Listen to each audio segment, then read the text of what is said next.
90s. Think of this as a pretty cruel and hopeless place, a dumping ground for the prisoners from Britain's overcrowded jails, where people were miserable most of the time. But that's not the whole story. New South Wales became a radical experiment in giving rogues, thieves and adventurers a chance.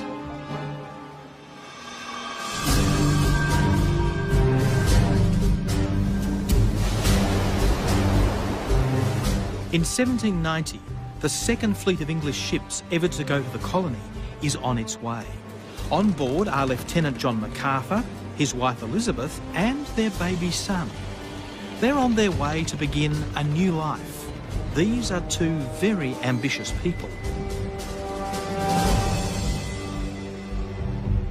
In my last letter, I informed you, my dear mother, of my husband's exchange to a corps destined for the convict settlement at New South Wales, from which we have every reasonable expectation of reaping the most material advantage.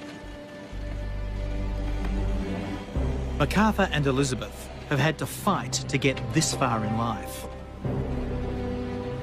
They demand more space and privacy, as befits their status.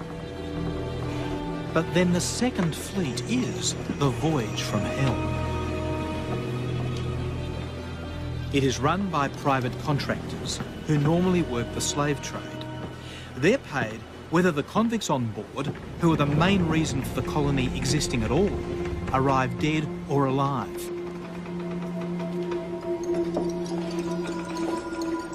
A quarter die on the voyage. It does nothing to sway the MacArthurs. They are seeking their fortune at the farthest corner of the empire, and God pity any man who gets in MacArthur's way.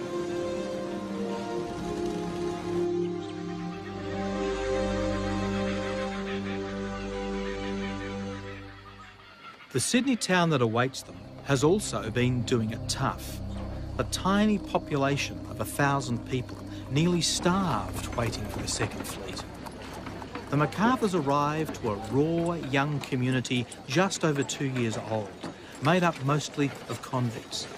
If the colony is ever to be more than a jail dependent on supplies from Britain, it needs free settlers like the MacArthurs to make it self-sufficient.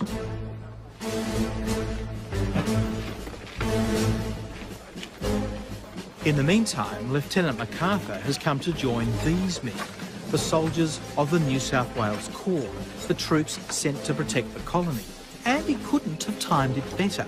The Corps will soon be left in charge when the colony's founding governor is recalled to England.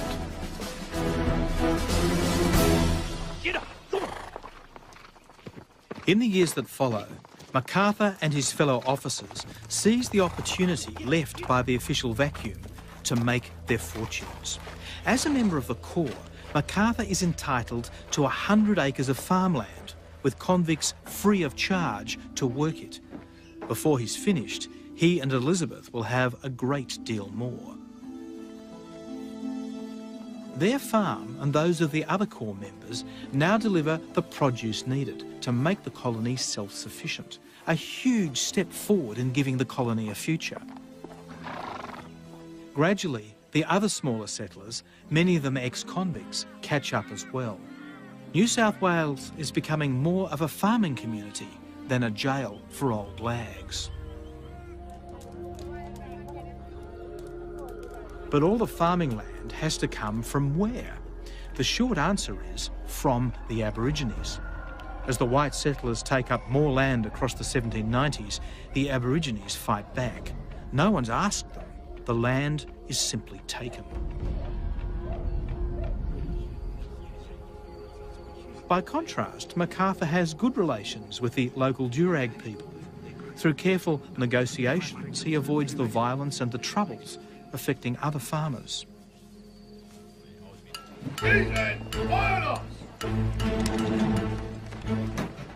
But MacArthur is anything but diplomatic with this man.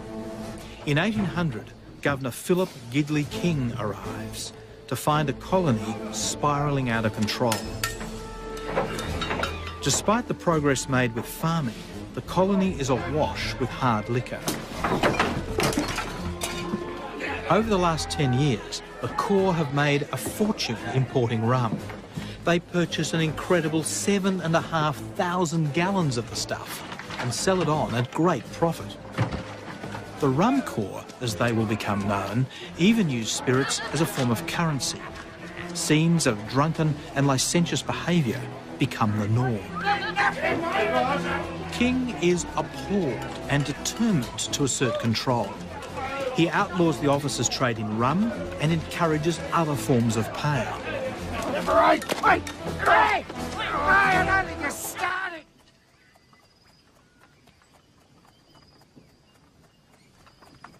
King's fight with the Rum Corps brings him into direct confrontation with John MacArthur. King shows his colours when he calls the Rum Corps hucksters and sides with the small settlers who owe them money. Well, MacArthur is livid. He and his fellow officers will not be told off by some jumped-up governor, especially one from the Navy. And he announces that the officers will boycott Government House. And that leads to this. MacArthur challenging his own commanding officer, Colonel Patterson, to a duel. Patterson's crime? Telling MacArthur to show the governor some respect.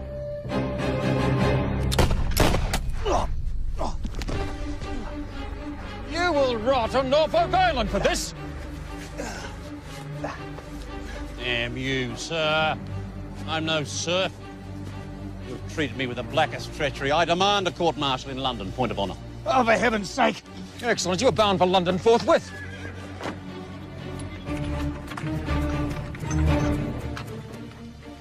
MacArthur is sent to England, but the court-martial collapses after all the paperwork is rather conveniently lost at sea. And he deftly brings the matter to a close by resigning from the army.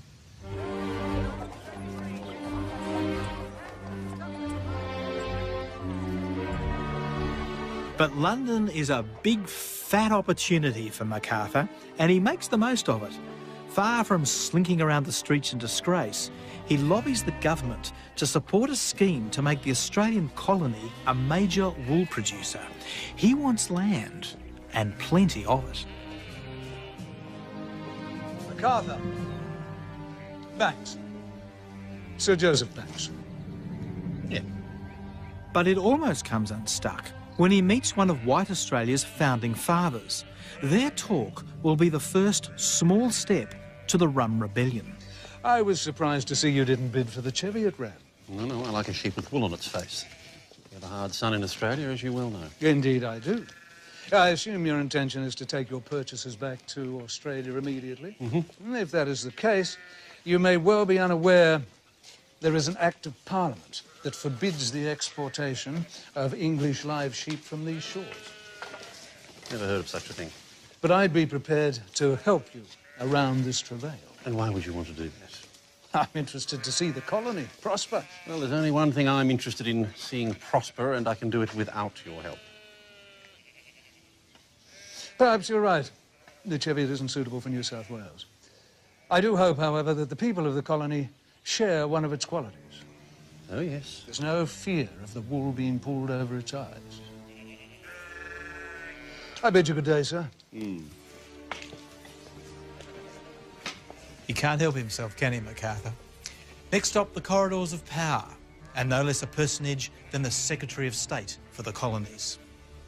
Your encounter with Sir Joseph is the talk of Whitehall. I have no idea why, just a few words.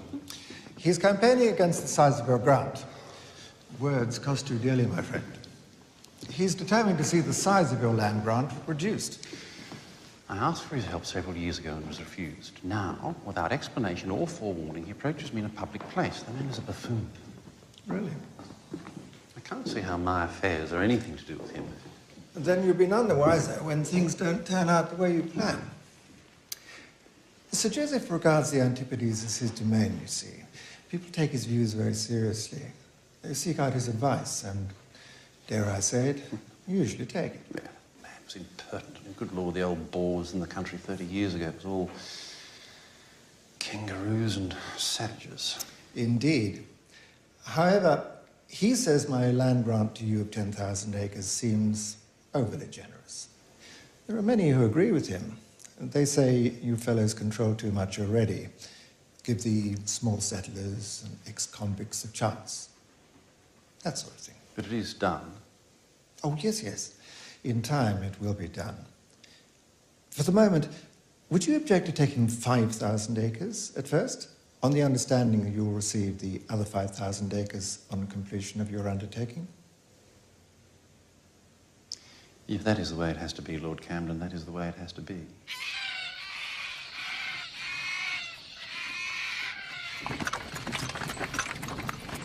Back in Sydney, poor old Governor King can't believe it. He sent MacArthur to London in disgrace for a court-martial, and the road comes back with a land grant for 5,000 acres. King returns to England a bitter and disappointed man.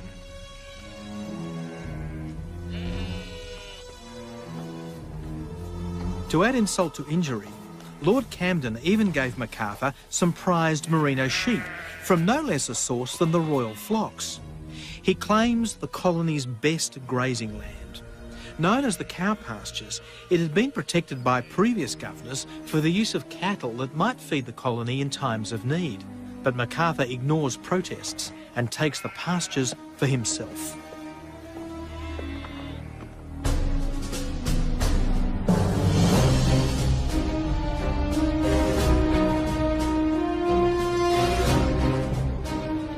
In 1806, Governor William Bligh set sail for New South Wales, a man who will turn the colony on its head and change its destiny forever.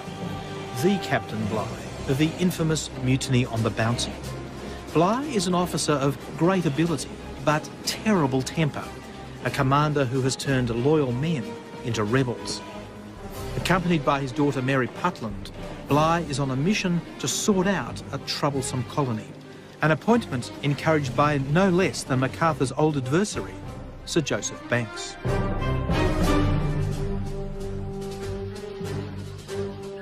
When Bligh arrives in New South Wales, the settler population is up to about 7,000 people. Only 1/5 are convicts under sentence, the rest a rabble of military, free settlers and ex-convicts. Bligh sees Sydney as a physical and administrative mess. He believes that he is the very man to knock it and the Rum Corps into shape. You're smiling, Papa. Because, madam, a group of uppity ex-convicts and unruly officers are to learn a lesson.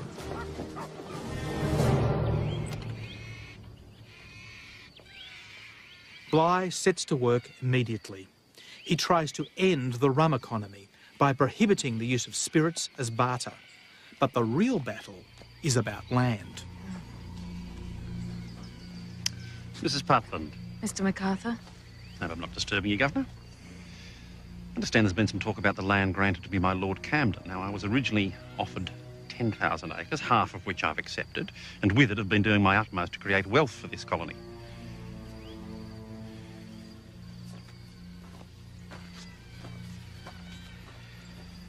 The area is called the cow pastures, for good reason, sir. A herd of wild cattle established itself there, and Governor King didn't want them driven off. Yes, well, I had this out with the Governor before he left. My boundaries have been decided. It would not be good practice to disturb the sheep. What have I to do with your sheep, sir? What have I to do with your cattle? Are you to have such flocks of sheep and herds of cattle as no man ever heard of before? No, sir, I know your concerns, sir.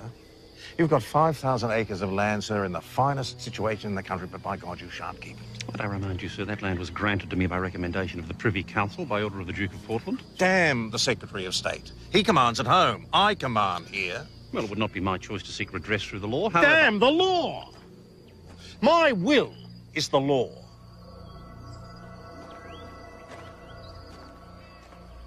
And it's here that our story of the Rum Rebellion takes a turn. Now, MacArthur is the owner of a ship called the Parramatta, and it's about to get him into trouble. The colony has a law that says that any ship owner who allows a convict to escape forfeits a bond of £800. Now, this is a whopping amount of money. And a convict has escaped while the Parramatta was in Tahiti. When it sails back into Sydney, MacArthur wriggles out of trouble by renouncing his share in the vessel, leaving the captain and his crew destitute. When the captain comes to Bligh looking for help, it's clear he's come to the wrong man.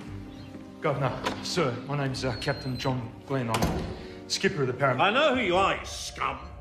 Well, I've been a week out in the cove, hove to with no provision. What does that matter to me? You took a prisoner from here and released him God knows where. I never, sir. It was all done behind me back. Now Mr. MacArthur's designed us and we're all sitting out there rotting with now to... Take your medicine, you scurvy swine. Now get your useless carcass out of my sight. Bligh and his team have hooked their fish. The Judge Advocate, Richard Atkins, issues a summons accusing MacArthur of abandoning his crew, forcing him to come ashore illegally. And when MacArthur fails to respond, Atkins issues a warrant for MacArthur's arrest. John MacArthur? Yeah, well, you know who I am, Mr. Oakes. I have a warrant for your arrest.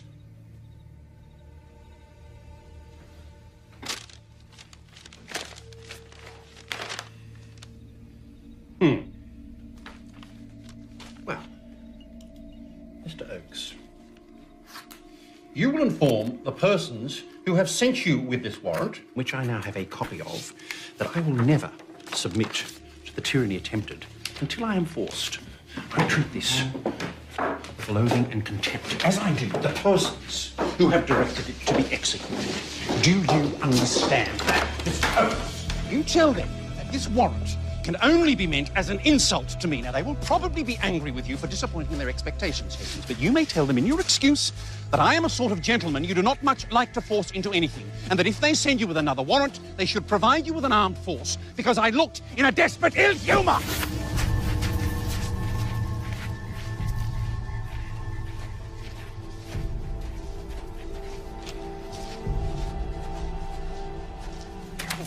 The next day, on the road to Sydney, Oakes is waylaid by MacArthur's 18-year-old son, Edward, sent by his mother to relieve the chief constable of a damning note. Oakes refuses to hand it over. It's evidence of sedition and ripe for court. Meanwhile, Bligh is tearing down people's houses. Some of the soldiers and other settlers have built houses in the centre of the town, which was supposed to be kept for public space. Previous governors have turned a blind eye, but not Bligh, and he doesn't care whom he fights. Now, Bligh is determined to remodel parts of the town, especially the area around Government House. He literally sends in the Heavy Brigade, chucks people out and pulls their houses down, all in the name of the public good. But Bligh does have supporters. Many of the smaller settlers living in the Hawkesbury River area north of Sydney are more than happy to see the Corps and their friends brought down a peg or two. Helping to make the colony a fairer place has been one of Bligh's main objectives. Would you hold this, please? I've broken the officers' monopoly on rum. I've stood up to their greed for land, and I do believe the people acknowledge that, Mary. They're convicts. They do as they are told. Indeed. But one day these lands will be covered with farms where ordinary folk can prosper. Damn MacArthur. Bligh is right. The colony is fast leaving its convict origins behind, but his sea captain's dream of hamlets and hedgerows and honest simple folk is a fantasy. In the Industrial Revolution, the giant mills of England are hungry for wool delivered by the shipload. MacArthur knows that the future belongs to men of property like him. The next fight will be about a fence. Bligh is resuming land in Sydney town he says was wrongly allocated to settlers by previous governors. MacArthur's section is fenced in, but not for long. You come to take my fence down, have you? I have, sir, by order of the governor. Well, as you can see, it's hardly in good condition. My instructions are, should any rail be fixed, it will be my duty to take them down. And that is what I will do, sir, by order of the governor.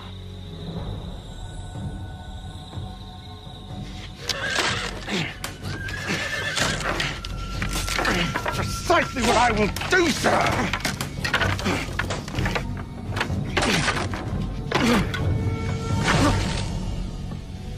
When the axe is laid to the root, the tree will fall.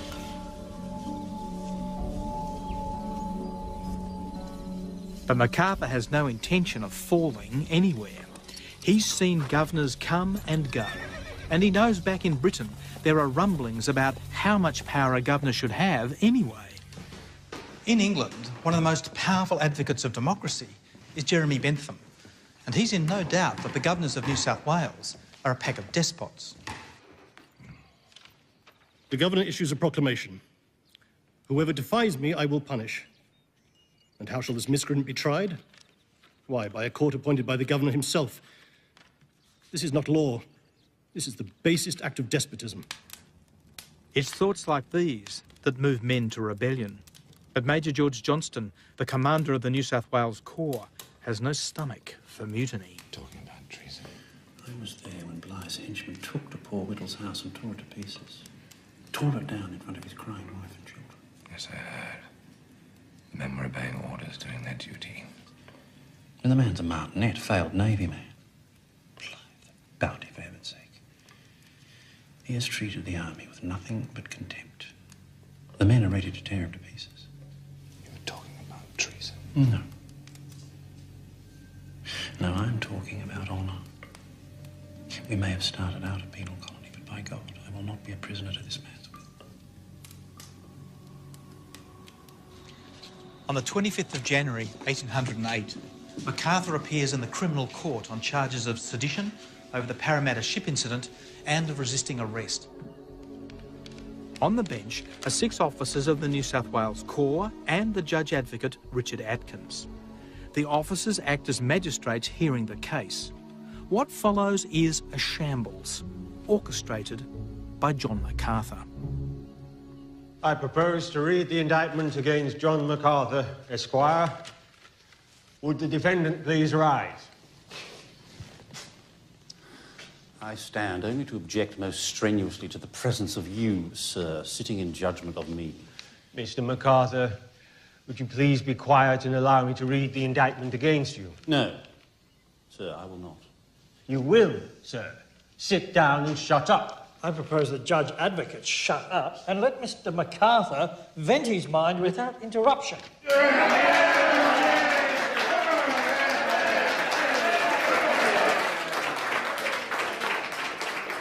Gentlemen, I do not deserve to stand before you here today. Indeed, no man deserves to be treated as I have been treated. I stand here, a victim of vicious and cruel designs, by men of evil mind and deed. Despite my pleadings, I've still not been able to read the charges laid against me. They've only just been drawn up. Yes, precisely. Concocted at the 11th hour by the convict George Crossley, aided by this poltroon, the Judge Advocate, who, having accused me, now presumes to sit in judgment of me. Now, of course, the Judge Advocate has long acted both as my judge and my prosecutor. And it goes without saying that he is very interested in obtaining a verdict against me. What's he talking about? Some time ago, MacArthur bought a promissory note off another settler, an IOU signed by Atkins, and he's kept it all this time for just this eventuality. Which I am prepared to pay. But you, sir, are demanding interest. This court is now adjourned. This man is indebted to me, and yet, despite my entreaties, refuses to honour a promissory note held in my favour!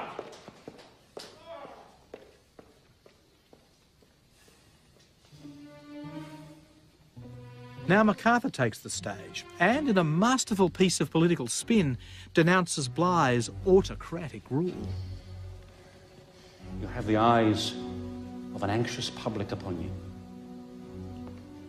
trembling for the safety of their property, of their liberty, of their lives. To you has fallen the lot of deciding a point which perhaps involves the happiness or misery of millions. Millions? New South Wales has only 7,000 white people in it. But it sounds good. It is the officers of the New South Wales Corps to whom the administration of justice is committed, and who, that is just, has anything to dread.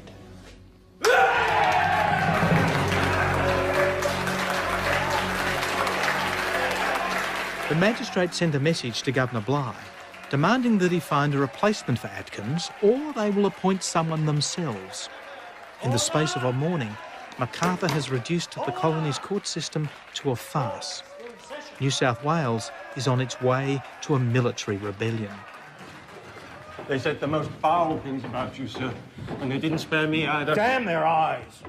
They wouldn't let me speak, and they refused to deliver up my court papers. How did they get them? I left them behind. You're a bloody fool, man! MacArthur and his cronies will do nothing without hatching a plot first. It's an outrage. Surely they wouldn't dream of such a thing. Oh, they would dream of it, Governor. They would dream it wide awake while talking to your face.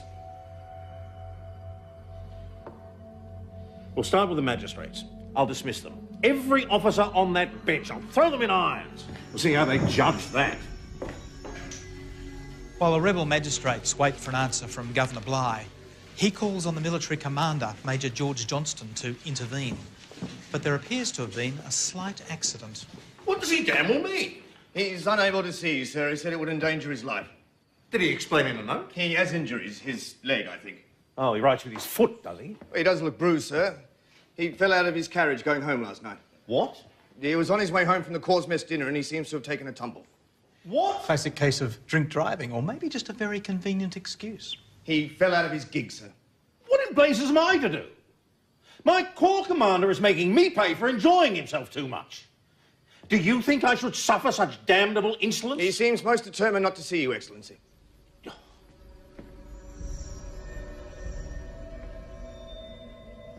Bligh just doesn't get it. Johnston's absence is ominous. Within 24 hours of MacArthur's trial collapsing, this tiny community has been pushed to the brink of a military coup. Bligh now charges the rebel magistrates, officers under Johnston's own command, with treason, a crime punishable by death. The Governor is now set on a collision course with the New South Wales Corps, with the numbers stacked massively against him. Johnston is determined to regain control of the 800 very angry men under his command.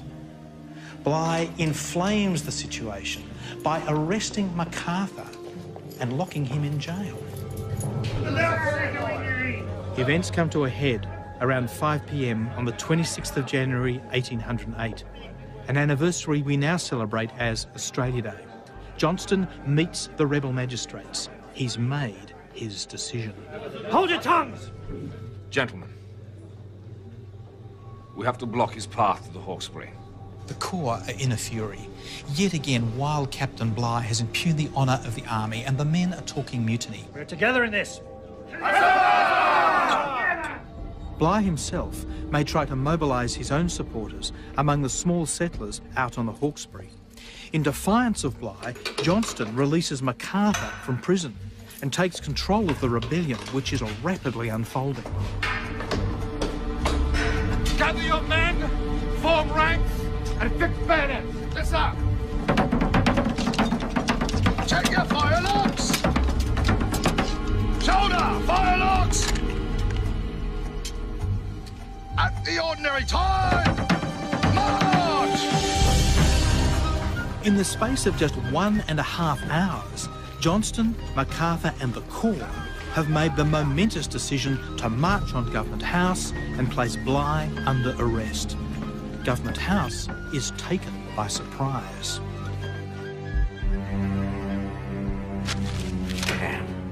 Whaley, get the horses ready. Dunn, upstairs. Help me with my uniform.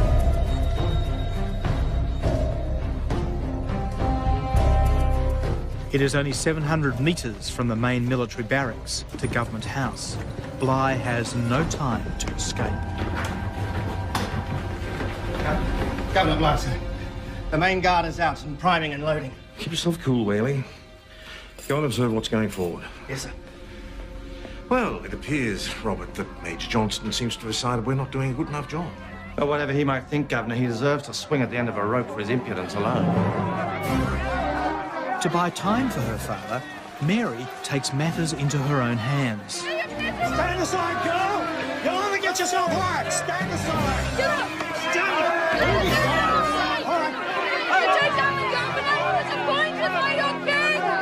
Robert, would you be so kind as to go and take care of the ladies?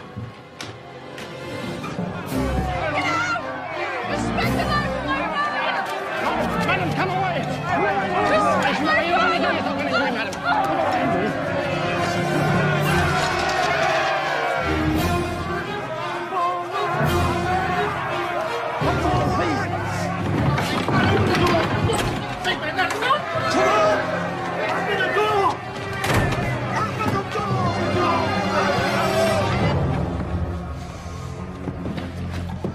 Get downstairs.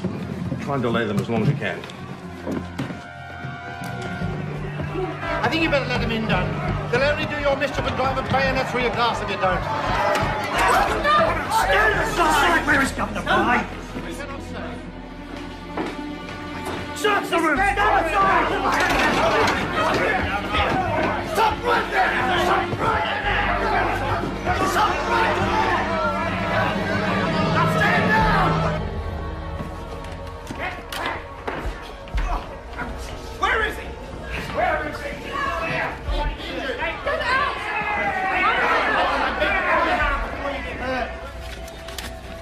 Bly tries to grab sensitive documents before escaping, but the Corps have arrived too fast. He's trapped.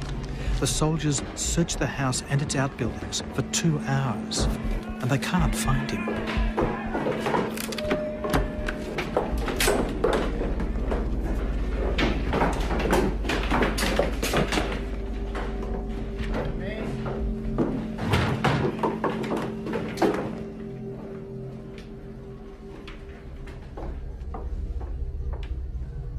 MacArthur stays outside with the citizens of Sydney and other leading businessmen like Gregory Blaxland and Simeon Lord. I guess it doesn't do to look too much in control.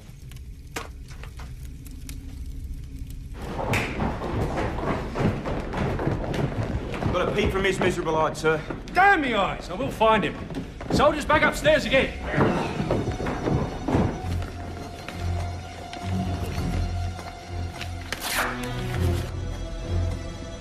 The soldiers make one last search of the house. At first, it's as frustrating and unrewarding as before, but then they retrace their steps. What's behind this door? That's my bedroom. There's nothing in there but my bed.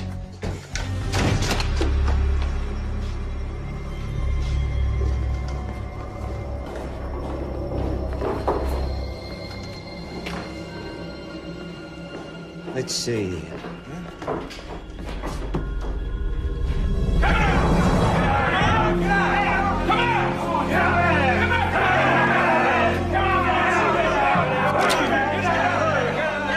William Bly's reign as Governor of New South Wales is about to come to an end.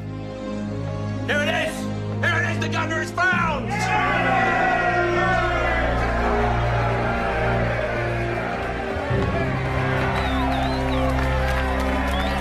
Then, a moment when it could have gone horribly wrong.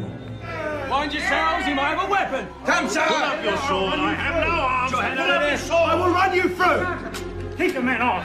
I have no arms! Put down your sword, soldier. Put it down now! Let us withdraw, gentlemen. We found him there, sir. Underneath the bed.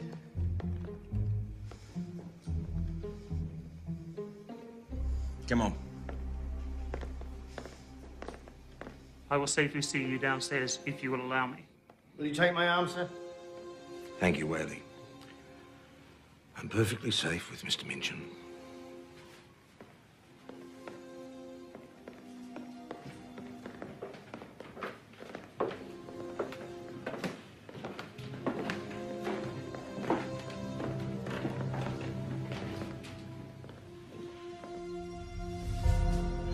Whatever people think of bad-tempered Governor Bligh, he puts on a gutsy performance when he's arrested by the Corps.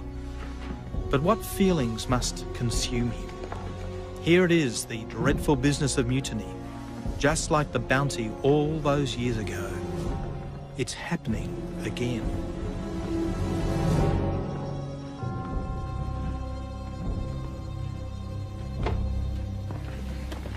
What have they done to you? Mary, you must remain calm. Have they hurt you? No. But you must let them go about their business without provoking them.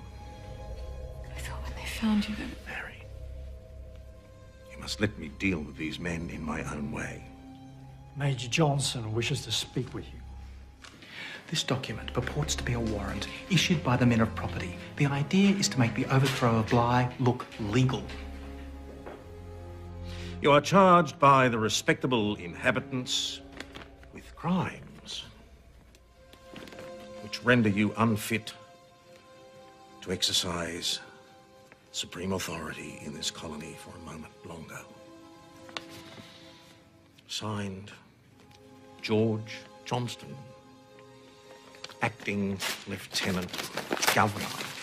Johnson calls himself Acting Lieutenant Governor because he wants to make it clear this is not a rebellion against London or the Crown. He knows that if back home they see this as treason, all these blokes could hang.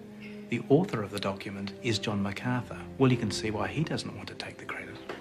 Well, you ought to be congratulated, Major, for the handsome manner in which you carried the wishes of the inhabitants into effect. Had I known I was so much disliked, I would have left the colony on the first available ship. I'm putting you under arrest by the advice of my officers. I therefore command that you submit to this arrest under which I'm placing you. Place a guard on all four corners of the house, outside in the grounds. No visitors for the governor unless they have prior permission. Sir, guards to your posts. Remember, no visitors.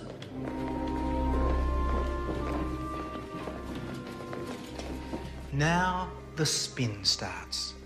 Sergeant Whittle pays an artist to render in oils Bligh being dragged from under the bed, the very image of a coward. And the rebels set the picture up in front of lanterns for all the world to see.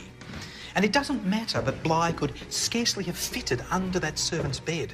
This picture becomes the image of the Rum Rebellion and one of the most famous pieces of propaganda in Australian history. Bligh's reputation never recovers.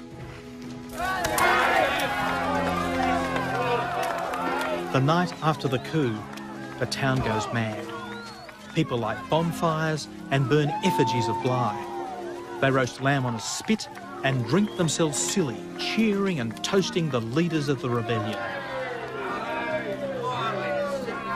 Well, after all that, what happened? Surprisingly little, really. There'd been no revolution, no storming of the Bastille. The whole point had been to get rid of Bligh. And with Bligh and his daughter safely under house arrest, people just got back to their normal lives, with the Rum Corps and MacArthur pretty much back in control. But then a development that MacArthur hadn't counted on. A full year after the rebellion, Colonel Patterson comes back from Tasmania to assume command of the colony. This is Patterson of the duel, and he hasn't forgotten the wounds that he received from MacArthur. He at least believes that something should be done. He packs Johnston off to London to face court-martial, and MacArthur follows, believing that he can influence events and pull a few strings. Having deposed a governor, these two men are now law-abiding citizens, ready to face their day in court. In 1810, a new governor arrives. He is Lieutenant Colonel Lachlan Macquarie. Bligh is expecting to be reinstated as governor. Instead, he has been replaced. Why didn't they just give you a temporary commission? I committed no crime. It was not my decision. I answered the call, so to speak. But why revoke my commission? It's all calm now. Peace has been restored. I barely got started. I assume you intend to collect evidence for the court-martial. You, of course, must take all pains to present your case. I can assure you that's precisely what I'll do. I'll have them swinging by year's end. I have instructed the Colonial Secretary to make himself available to assist with the collection of all the appropriate documents. I've seen various members of the rebellion walking the streets. What's to be their fate? Much will depend on the outcome of the court-martial. They deserve to be held in chains on a ship back home for a dose of English justice.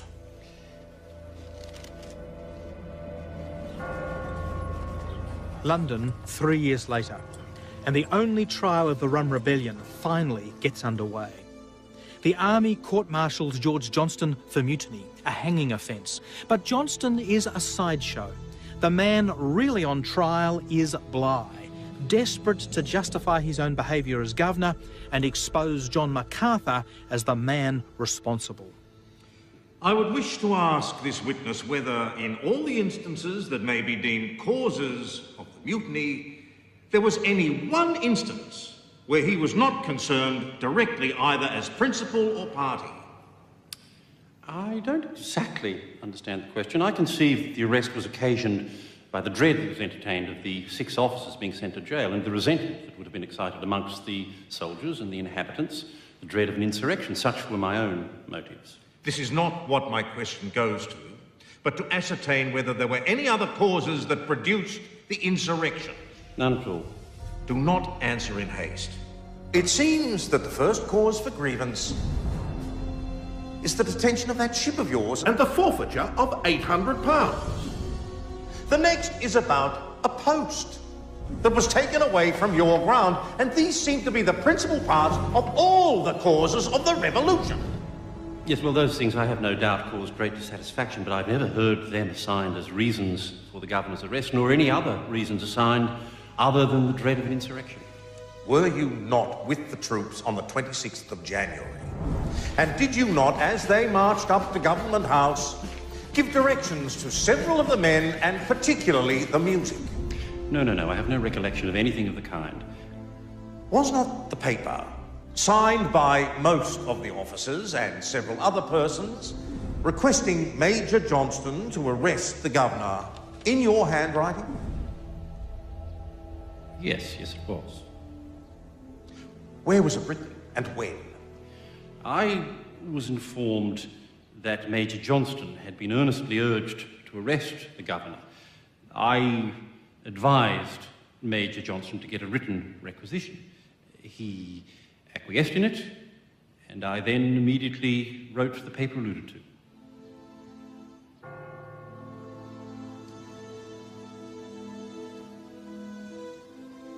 After 13 days of testimony, Major Johnston, please rise. It's time to end the story of the Rum Rebellion and decide the price to be paid for Australia's only military coup. The court, having duly and maturely weighed and considered the whole of the evidence adduced on the prosecution, as well as what has been offered in defence, are of the opinion that Major Johnston is guilty of the act of mutiny as described in the charge, and do therefore sentence him to be cashiered.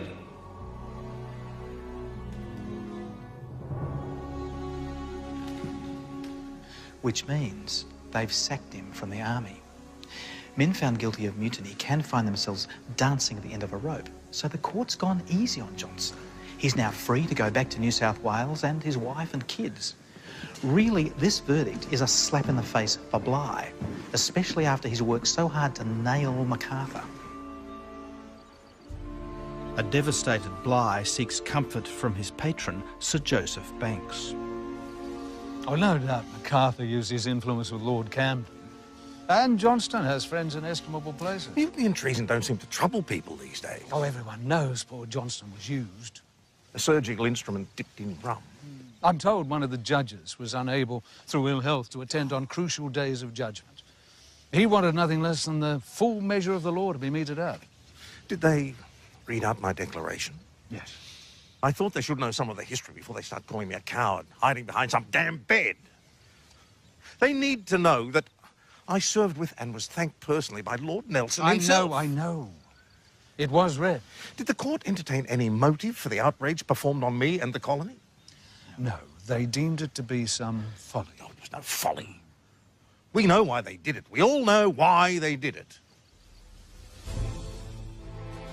A few years later, Bligh dies, a bitter man, his reputation forever tarnished as a tyrant and the governor who hid under the bed. And our man MacArthur, he too pays a price. MacArthur is forced to stay in London when the authorities threaten to put him on trial if he returns to New South Wales. It's 8 years before he can return home to Elizabeth. They now have thousands of merinos and lead the way in an industry which will bring enormous prosperity to Australia, but commandeer vast amounts of Aboriginal land.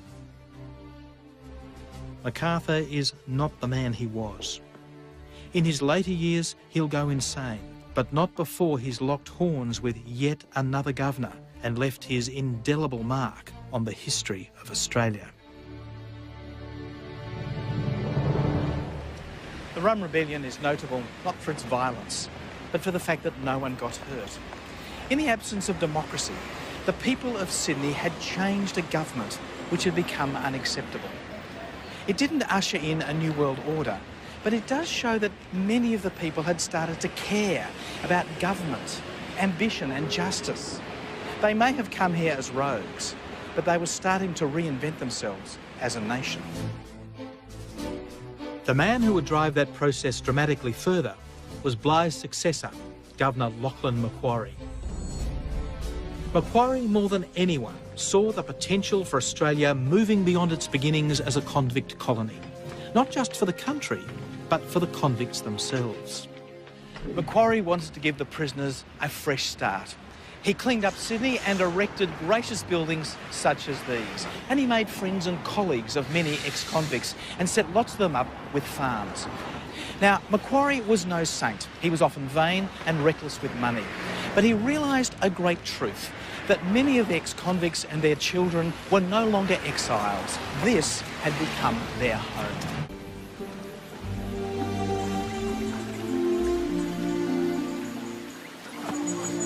The convict settlement on the shores of Sydney Harbour is now 3 decades old.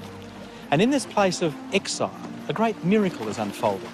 The children are growing up taller, stronger, and more sober than their convict mums and dads. These boys and their sisters will soon be calling themselves Australian. Native youths, generally fair, blue eyes, tall, and developing a distinctive accent. Bloody convicts! Seemingly free of the vices of their parents, but they do not seem to know their place. That bloke is Commissioner Big. Word has reached London that Governor Lachlan Macquarie has turned this prison into the convicts' land of opportunity, and Big's been sent here to investigate. The people who really impress him are the exclusives, a small group who've come here as free settlers or officers and done well. People like the MacArthurs. So, Mr. Rudd, this is your prize merino? Most welcome here, Mr. Big. You must treat our small farm as your home away from home. Oh, it's a fine place. Ah, well, quality merino, staring us in the face. Now, England shall never want for fine wool if we are given the resources here. Oh, this is good news. And nothing, this land, Mr. Big, from nothing. If left to that fool Macquarie, Papa. it would return to nothing. Perhaps we should go inside. Well, I suspect that Mr. Big is a man after my own heart. I believe I am, sir. Now, Macquarie has no respect for what we're doing here, the bloodlines that we've produced, nor the wealth that can be created for king and country if we are given more land and convict labour. Well, you're not the first to say so. I swear that man has given me gout. Mr. Big, would you like some lemonade? Thank you so much. You've seen the ships arriving, sir. 10 filled with convicts in the past few months. And we don't see them. Now, Macquarie gets them for his government labour. Oh, the boy's right. Go this way, Mr. Big.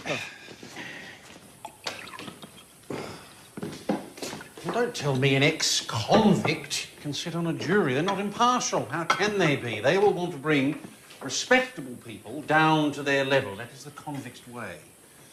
Lemonade, sir? Oh, thank you. Father feels the convicts have been less respectful under Governor Macquarie. Well, they're demanding their rights. What rights? Rights! This colony needs an aristocracy, just to keep it stable. Men of capital. There's a dangerous democratic feeling taking root here. Nip it in the bud. Oh, now, has that letter gone out to Wentworth? Yes, Papa.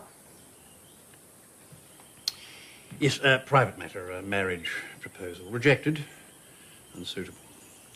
Convict staying. No. Yes, there's no need to write that down. Mr. Big likes what he hears. Australia is a wool exporting country run by prosperous exclusives. Just the thing to keep a decent Britain safe from radicals and Democrats. But bad news for the Aborigines. The original inhabitants, the Aborigines, are in crisis. They have lost their lands and have been decimated by smallpox. At sunset each day, Sydney Aborigines can be seen crossing the harbour in front of Government House to the North Shore to find thick trees or hollow logs where they spend the night. They still hunt and fish, but white man's bread and grog are winning out. As the colony progresses, their situation will only get worse.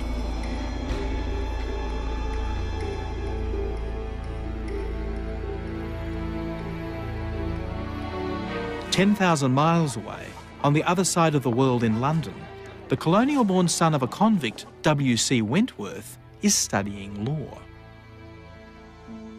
Somehow, Wentworth has also found time to write a major book. It's a travel guide for migrants. It's also a savage attack on imperial rule in New South Wales.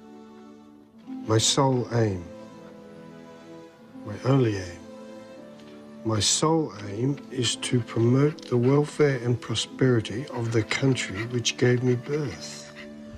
In England, the old order of class and privilege is being challenged by radical Democrats like Tom Paine and Jeremy Bentham, who argues that the good society is based on the greatest happiness of the greatest number.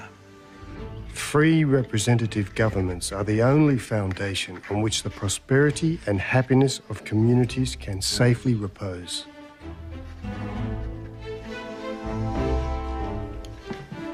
Wentworth is not really a Democrat, but he is the son of a convict, and he reckons that his lot should have the same rights as any freeborn Englishman. So he's a huge supporter of the current governor, Lachlan Macquarie. And Macquarie is proud of what he's achieving. 265 projects built by convicts, some even designed by a convict. He's confident that Big's report will be, he says, highly honourable to my character. But Big has no time for Macquarie's good works. He wants the words New South Wales to strike terror into the hearts of criminals back home. And he condemns Macquarie's public works program as absurd. And it doesn't end there. Now, Your Excellency, you have a notion to appoint one Mr. William Redfern to the bench of magistrates. I've given him my word. He will be appointed. The appointment will give great offence. The man is one of our finest surgeons. If you appoint him to the magistracy, it might well be annulled. Put this in your notebook, sir. Write. Write. You've come here to write, so write. As senior surgeon, Redfern initiated medical treatment for men on the convict gangs. His reports on our transport ships has transformed the way we do things here. He's worked tirelessly for the Aborigines Institution, the Benevolent Society. He's on the board of the Bloody Bank. He's a convict, which is why the Colonial Office would not appoint him chief surgeon despite your recommendations. He's done his time. A convict cannot become a magistrate. There is no place for such a man within the law. Damn your narrow mind, sir. May I suggest, Your Excellency, that we continue our discussion at another time, preferably in writing? Out there on those streets, there is industry and temperance. I have seen convicts rise to take their place alongside fellow citizens. And if you don't see any of that, sir, you really are a fool. Sir! In writing, Your Excellency, I think that will be best. Biggs's mostly negative report will be published by the time Macquarie returns home to England. He's devastated by its findings. Soon afterwards, he dies, a hero to his friends and supporters. To Governor Macquarie, who has raised to situations of the highest trust and dignity of many deserving persons who have been convicts. Wentworth knows what it is to be an outsider. His mother was a convict, and he's always wondered why his father, one of the wealthiest landowners, is shunned by Sydney society. He's about to find out.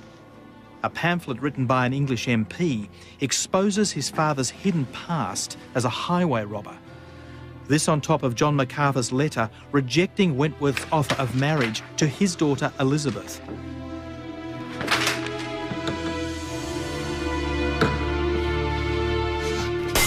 Damn their eyes! Damn them all!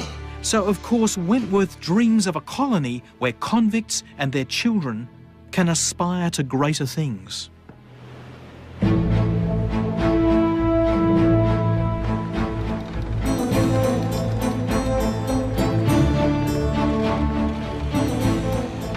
As Wentworth sails home, he and the MacArthurs are now in rival camps. The MacArthurs will lead the exclusives, who believe that those tainted with convict blood have no place in polite society.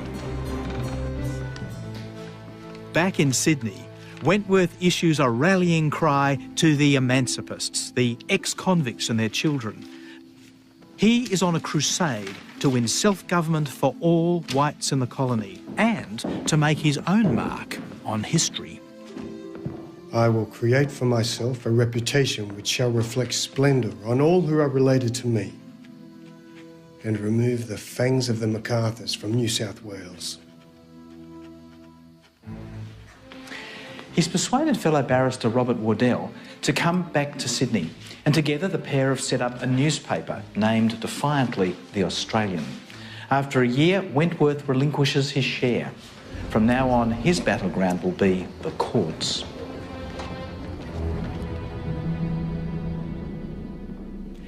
One of his first cases, a young currency lass of no fortune, had been engaged to be married. Thank you, Mr. Wentworth. First witness, please. Her ex-fiancé has not only ditched her for someone with a fortune, but started spreading scandal about her. You'd expect a 20-year-old woman of convict birth to hide herself away in shame, not Sarah Cox. A respectable girl, Your Honour, who has always kept good company, has never been out late at night. She is the first woman in New South Wales to sue a man for breach of promise of marriage, a suit that's usually brought in England by a posher type of gal. By the time Sarah gives evidence, she is 3 months pregnant to Wentworth, both Australian-born, both with convict associations. They set up house out there for all the world to see. Now the exclusives really have it in for Wentworth, but he couldn't care less. He's determined to reform the colony.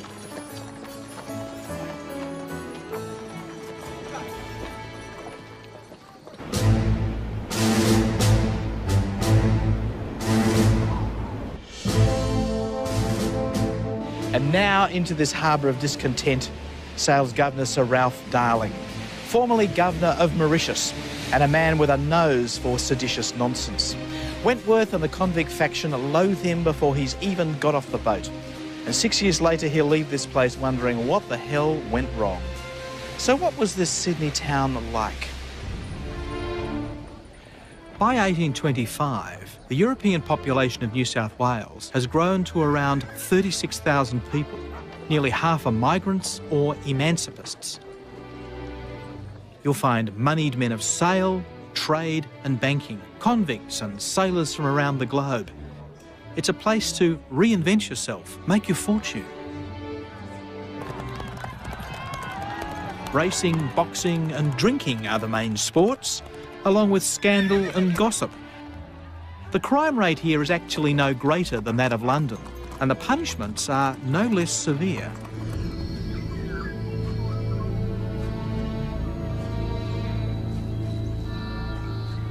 Lieutenant General Ralph Darling will be Australia's most conservative governor ever. Thanks to Commissioner Biggs' report, He's here to knock Sydney into shape. The Macquarie experiment is over.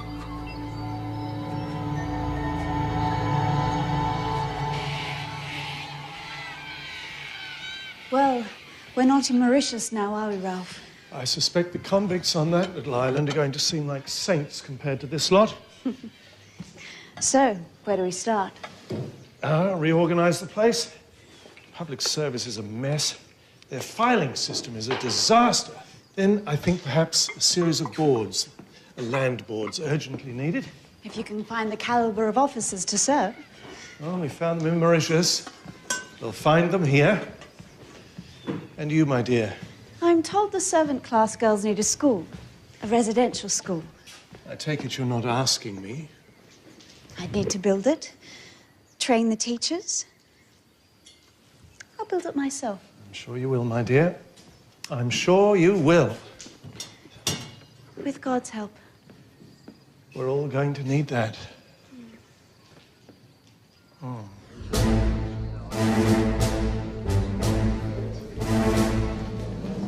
In a reform recommended by Mr Big, the British government sets up a legislative council. It's a small group of rich men and public servants who make laws for the colony. One of its members is John MacArthur Jr, and he takes up where his old man left off. I mean, we are a penal colony. New South Wales is not suited to the institutions of a free society.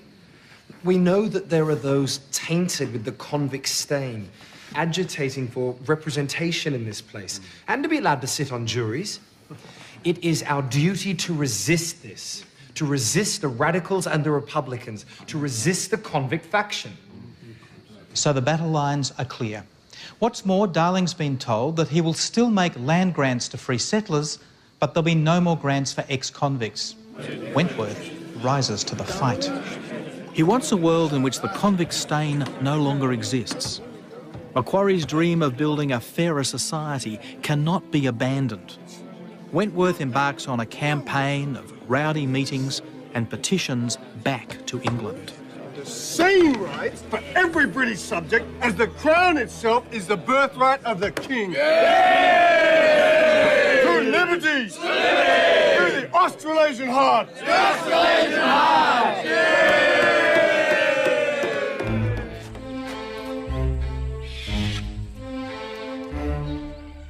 Now, no one with a convict taint is invited socially into Government House, but Darling makes sure he meets his potential enemies sooner rather than later.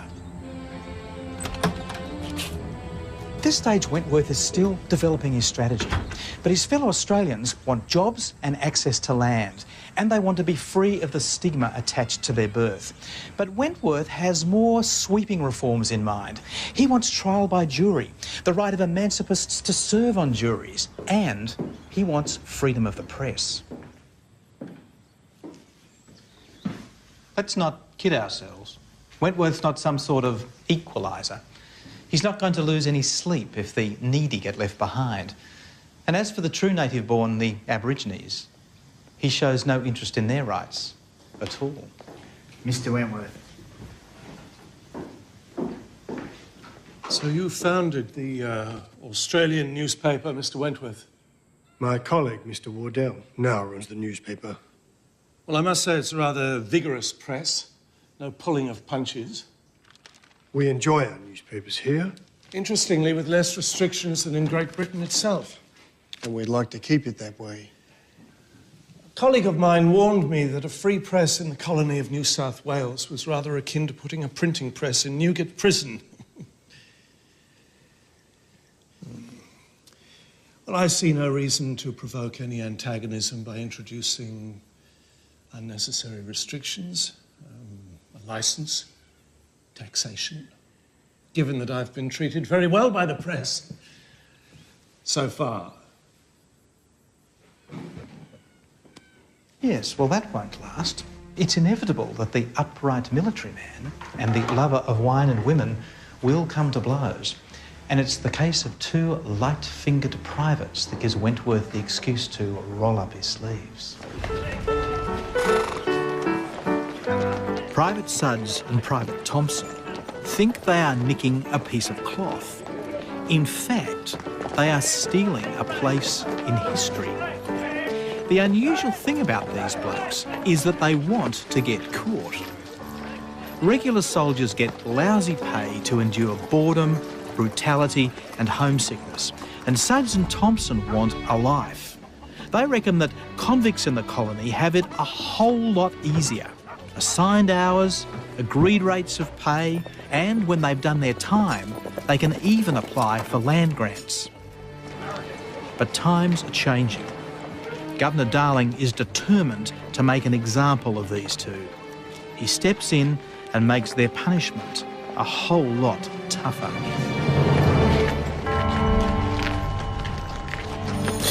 No.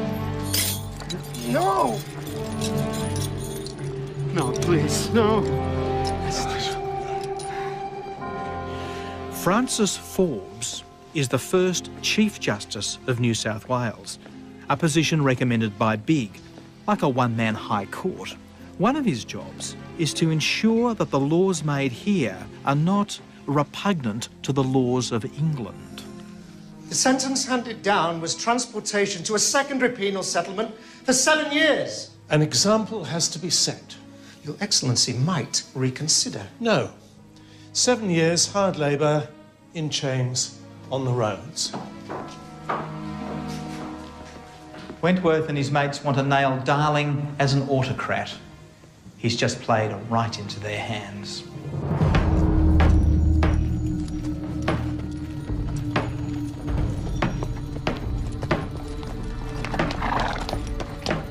The iron chains are torture. The prisoners cannot stand or walk properly. And Sudds is seriously ill. His stomach bloats, his arms and legs swell. He's taken to the prison hospital where the irons are removed. 5 days later, he dies in agony. At first, the Monitor and the Sydney Gazette defend the Governor. Sudds was already ill, they say, and had failed to report it, and the chains were not as heavy as first thought. Even the Australian softens its tone, and the whole affair would just have been forgotten until W.C. Wentworth decides to stir it all up. It's one thing for the governor to relax a sentence, but to increase it? Unheard of. The governor has exceeded his powers. Impeach the savage bastard. Impeach him now. The Sudds incident becomes Wentworth's war cry. It's trial by media, and it will entangle Darling for years. The correspondence with London heats up. The incident aroused a feeling of horror among all classes, except for the immediate dependents of Governor Darling. Wentworth threatens to have the case of Private Sudds raised in the House of Commons and uses it to rally public support. Darling should be charged with murder! The colony's papers pick up the story and run with it. There was nothing irregular about those irons. You fitted the poor wretch with an iron collar. Oh, you're a civilian, Forbes. Lies. Seditious lies. Nepotism, abuse of power. They want land grants for currency lads now. Equal footing with the immigrants. Half the reporters are convicts. And your chum Wentworth is making these bullets. I know you drink with him. Don't try and deny it. Well, some might call it freedom of speech. Well, I call it sedition. And what do you imagine is the difference? Jail? Darling imprisons the editor of the Monitor newspaper as a warning to his critics. But E.S. Hall continues to produce his paper from jail. The colony's press refuses to be silenced. The death of Sudds is proof of the existence within the Colonel, as me I assume, of a most wicked, depraved and malignant spirit.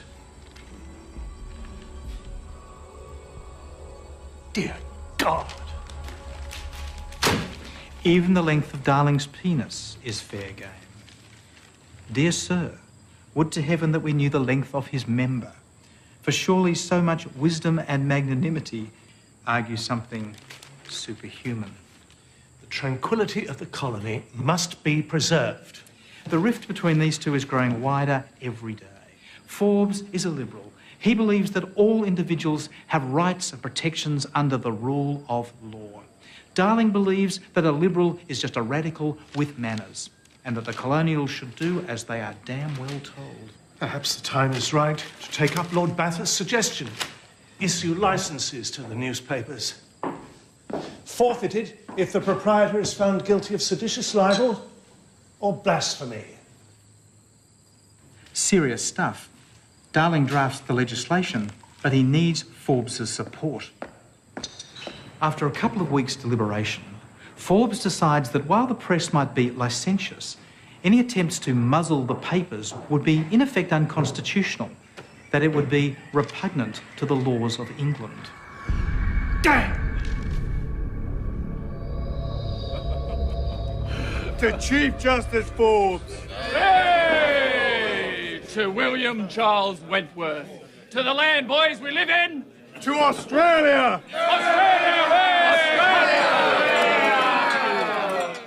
Around this time, W.C. Wentworth's father dies. This marks a new phase in Wentworth's attack on Darling.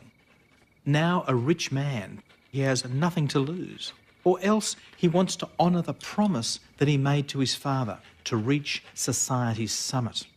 He deluges friends and power brokers in London with a 25,000-word attack on Darling, who reels under the assault.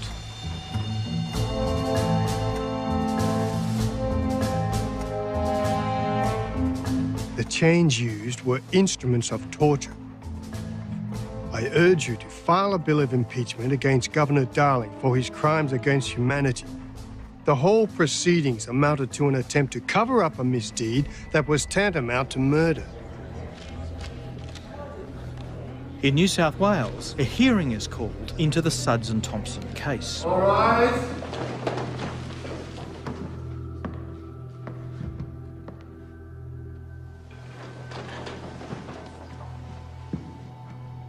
Governor Darling is paralysing the energies of this colony. The man is a monster. Such a series of fraud and corruption as has never occurred before in the history of our colonial government.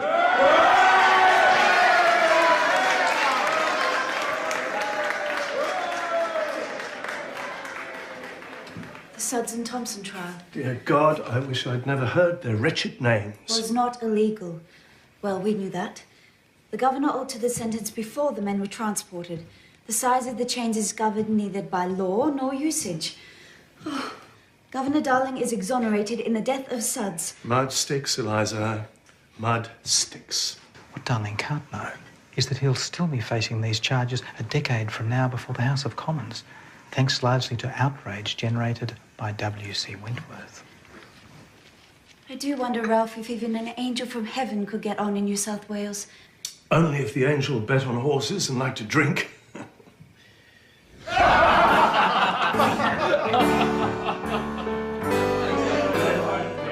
Darling wisely avoids the annual Turf Club dinner. He's got a suspicion about the quality of the guests. To Governor Macquarie, one of us. One of us! To the present governor.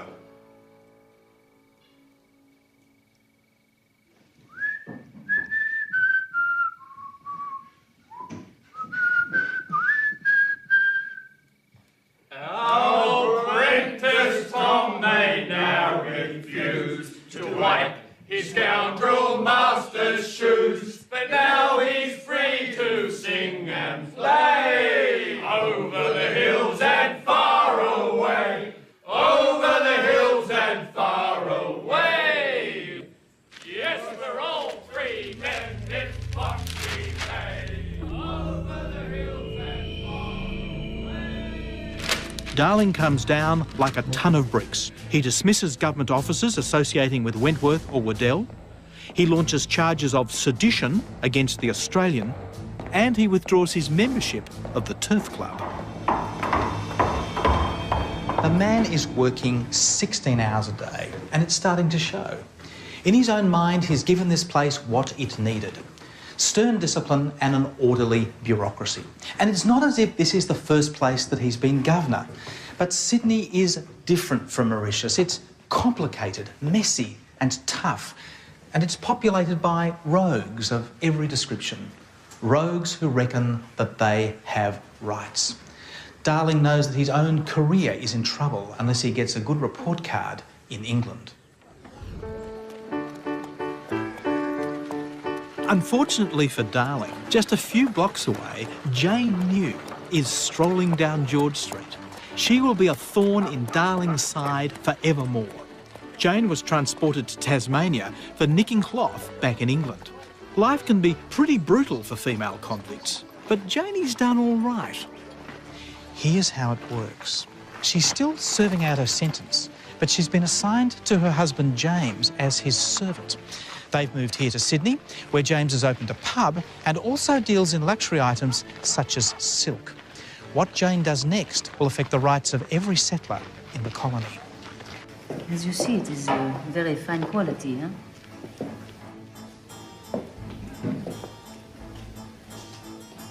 You like?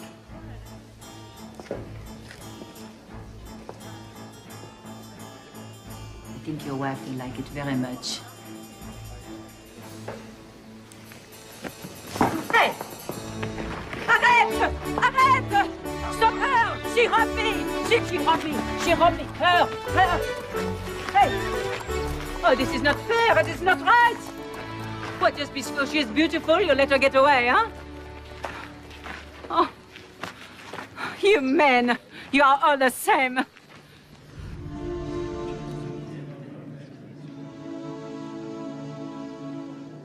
Jane New's past finally catches up with her. 8 months later, she's up on 3 counts of shoplifting. Madame Wrens expects her charge to be added to the list. She wants to nail Jane for good, but she hasn't reckoned on male hormones. John Stephen Jr. is a playboy. His father is the Liberal judge John Stephen. His brother Sidney is Jane New's barrister. Because John comes from such a high-minded Liberal family, Governor Darling has appointed him a magistrate and Registrar of the Supreme Court. He's also the magistrate who's hearing the charges today against Jane. You are convicted on 3 counts of shoplifting. The court extends the prisoner's original sentence by 12 months. And allows the prisoner to return to the employ of her husband. He sent her back to her master, which means she's free to go home. No! No, this is not right. Ce n'est pas juste. What about my case against her? Excusez-moi. What are you going to do about this? And Madame Wrens goes on arguing until 3 magistrates agree. Jane New will stand trial on the charge of stealing from Madame Wrens' shop, and they refuse Jane bail. But the next thing you know, she's back on the street, thanks apparently to some paperwork done by John Stephen Jr.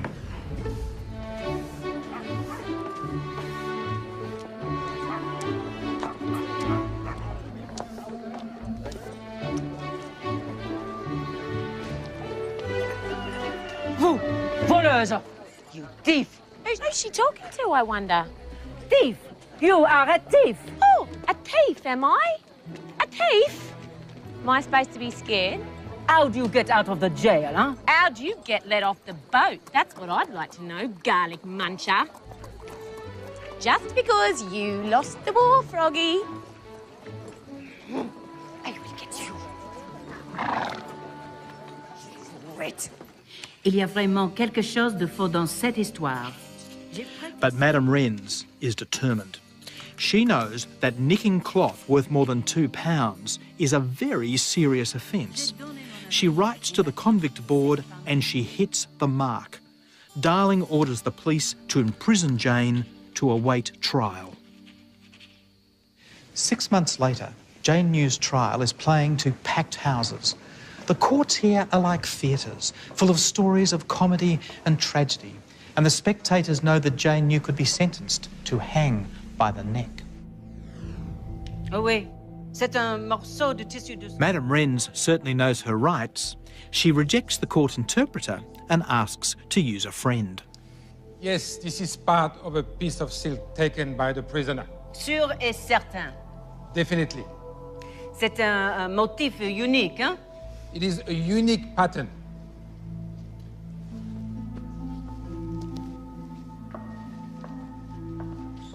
Sidney Stephen, JNU's barrister, calls a succession of supposed expert witnesses who flounder under cross-examination. In Hobart, I saw a great many silks in Jane New's possession. I remember a spearmint-coloured silk, about 20 yards. It had a leaf pattern, most definitely. I could swear to the pattern if I could see it. Yeah, this is it. Exactly. There is no leaf pattern on this silk. It's the same. It's the same pattern, upon my oath. In just a few days' time, John Wilson will join a host of men who petitioned Governor Darling to show leniency to Jane New. But now, the jury of military officers has reached its verdict.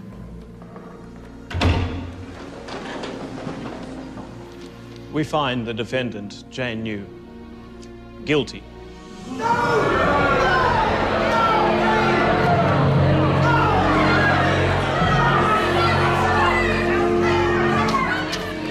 You were actuated by a lawless disposition, with no possible inducement, but from indulgence in a course of predatory habits.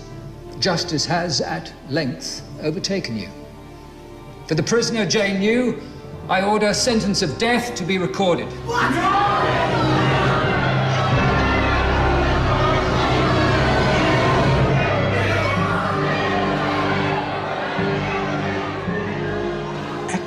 Death to be recorded indicates a willingness that she be reprieved. Had he sentenced her to death, then John Stephen Jr. would now be writing her death warrant. This leaves the door open for an appeal to the Governor to show mercy and to commute the death sentence.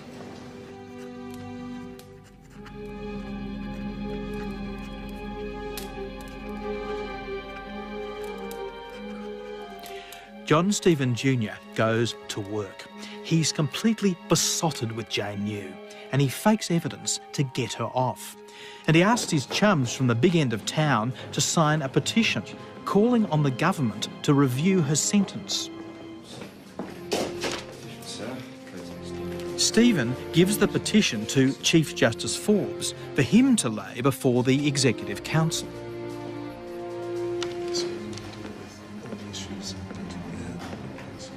Your Excellency. Magistrate Stevens has handed me a petition to commute the death sentence of Jane New. There is full support that the verdict is amply harsh. A person who wantonly plunges into vice, indulges in evil propensities, relinquishes every claim to indulgence.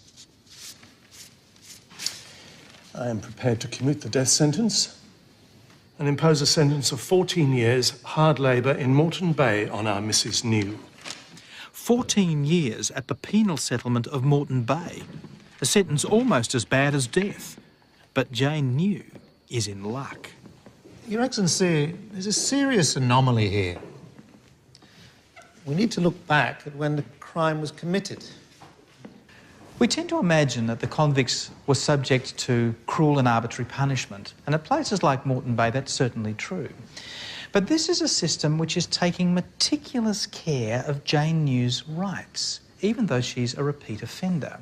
And she's just found a new ally. Chief Justice Forbes has discovered a cock-up. Before Jane was tried, the British government amended the law under which she's been convicted. But Darling, burdened with overwork, failed to make the change, even though Forbes advised him to. Open the door. Let them out. God, give me strength.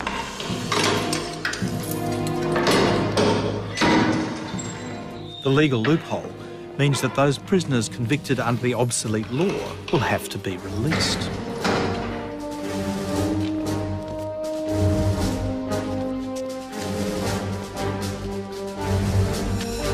All the prisoners except Jane New.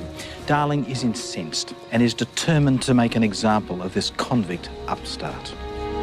The governor has to let me out. Mr. Stevens says he ain't got no choice. I'm innocent. You're not that innocent. Legally, and that's what counts. The governor uses his executive powers to dissolve the cosy assignment arrangement between Jim and Jane New. I have orders to transfer you to the female factory. Come along now. No! No! No! Jane, get John! John, get John! No! No! Darling's zest for discipline and order will come back to haunt him, just as it did when he blundered into the Sudds and Thompson case. By declaring Jane to be a convict at large and then confining her to the notorious female factory, he's deprived James New of his servant. So now the question is this: what are James New's rights? The governor retains all rights over the assignment of convicts. According to the Act, you can show mercy. You can't just blaze in and make the sentence more severe. And what of Mr. New? The husband? What of him? Well, the colony can't run without assigned servants. You've robbed him of his property rights in her. That's ridiculous. Isn't it? He just doesn't get it. The age of the all-powerful governor is over. Forbes speaks for a new age of rights and the rule of law. And once this dawns on Darling, he must know what's coming. Or rather, who's coming. Wentworth, with the help of the Stephen brothers, issues a writ of habeas corpus, alleging the false imprisonment of Jane New. Now, this turns on a vital political question. How far can the government interfere with a person's property rights?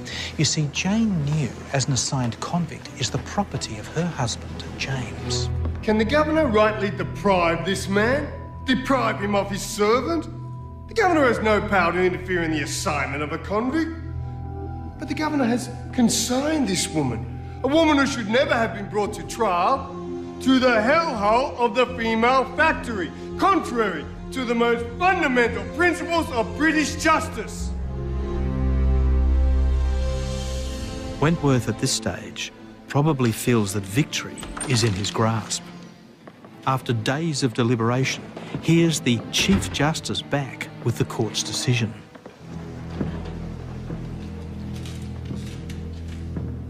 In my opinion, the governor has the power to cancel the assignment of a convict servant, only for the purpose of improving a convict's lot. But Jane New was transported to Tasmania, not to New South Wales. She had no right to follow her husband to the colony of New South Wales until her sentence had expired or been remitted. We feel ourselves bound to order that she be placed in jail and returned to Tasmania, the place of her original sentence. Bad news for Jane New, but a great victory for the local colonists. A legal precedent has just been set, limiting the governor's powers. This is ridiculous. How it can be remedied without the intervention of Parliament, I really do not know. A woman lusts after a piece of cloth. A constitutional crisis is in the making. It's absurd. Darling sends an appeal to London. A long, slow process that will take 15 months for a reply.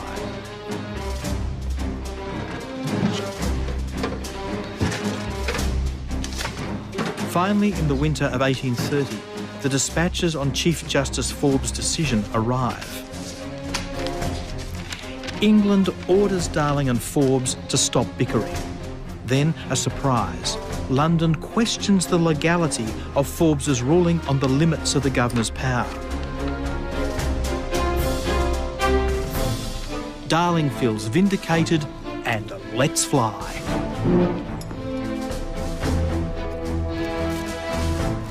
What's this? Governor orders, sir. I need to remove these convicts. Governor's orders? Yes, sir. This is a joke! Out. In retaliation for the dreadful press he's received, Darling withdraws the convicts assigned to the Australian and the Monitor, most of whom are reporters.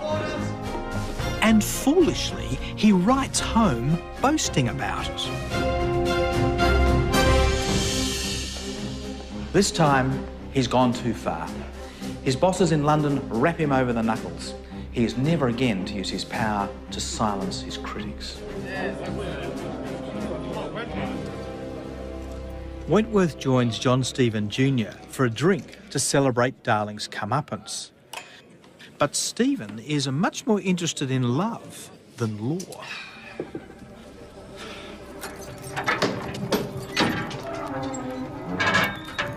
Jane New is still locked up, awaiting transport back to Tasmania. But thanks to John Stephen Jr., not for long.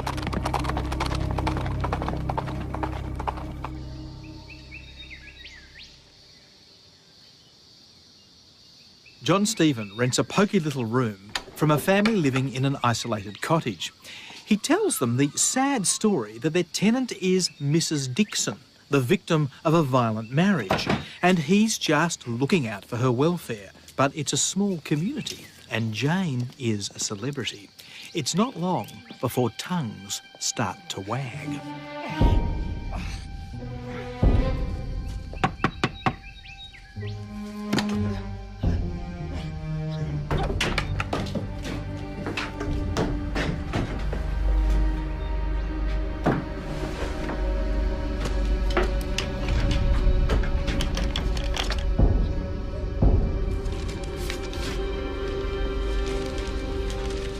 They've just found 2 tickets of leave.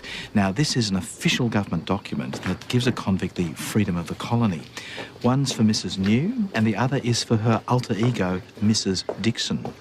And they're both signed by the Registrar of the Court, John Stephen Jr.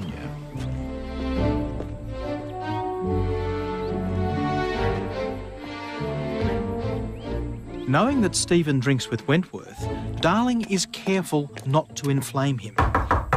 He hopes that Stephen will resign like a gentleman and go back home to England.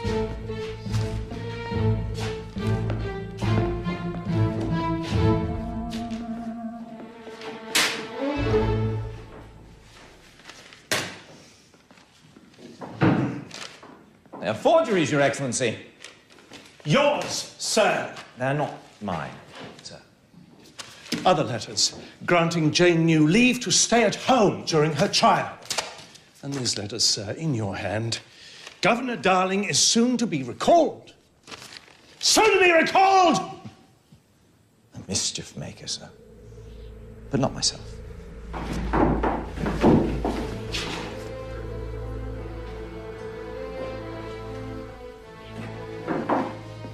Darling suspends Stephen from office, not wanting to reveal that one of their own has breached a law. Another decision he'll live to regret.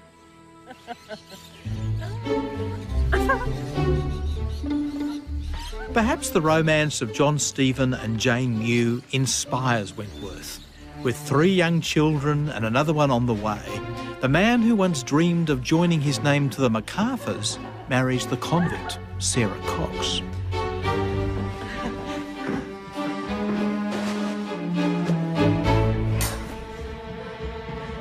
But scandal and gossip are infectious.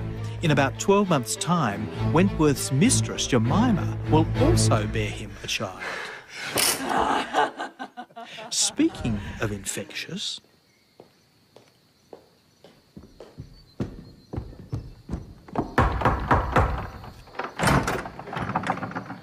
Let no man come here. I have influenza. Oh, no, he doesn't. What he does have is a convict on the run. For the past 3 weeks, the Wentworths have been hiding Jane New. Pretty risky business for a barrister. And then one night...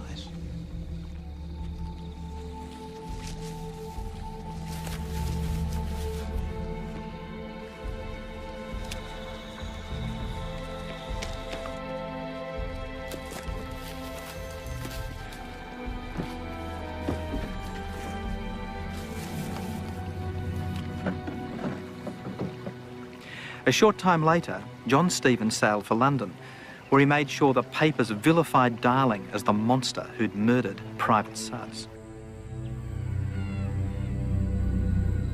A year later, Darling is told by his superiors that his term will not be renewed. Back in England, he will face tough questioning from the reformers who are now in power. Under his governorship, there were more convict executions and severe punishments than at any other time in the history of the colony. His reputation will never recover.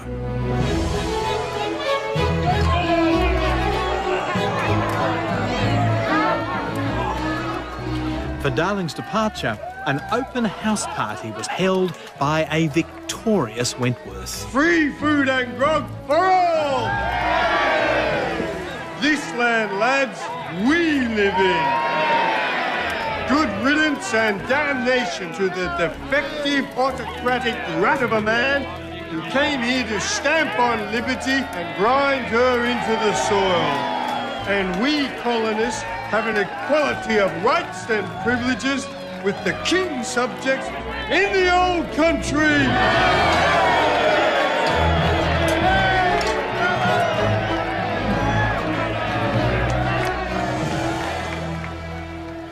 As Governor Darling and his family sailed back to England, passing by just about here, the mob gave him an Australian farewell.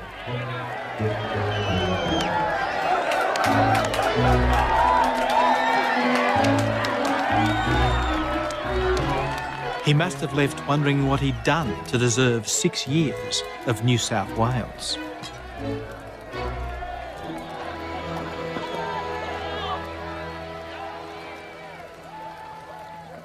Wentworth continued to fight tooth and nail for colonial self-government.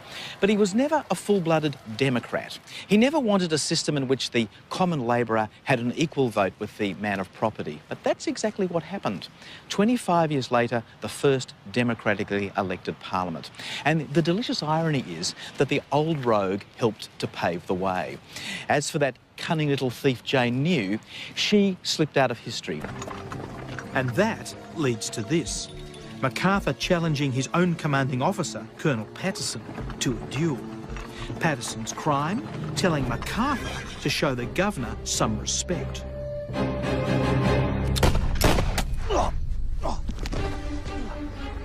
You will rot on Norfolk Island for this.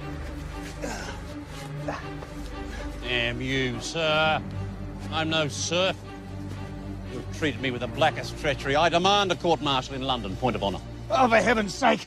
Excellent, you're bound for London forthwith.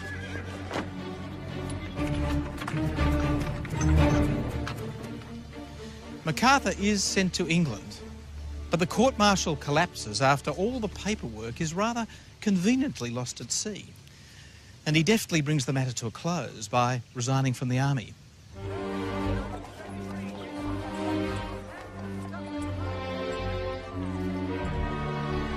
But London is a big, fat opportunity for MacArthur, and he makes the most of it.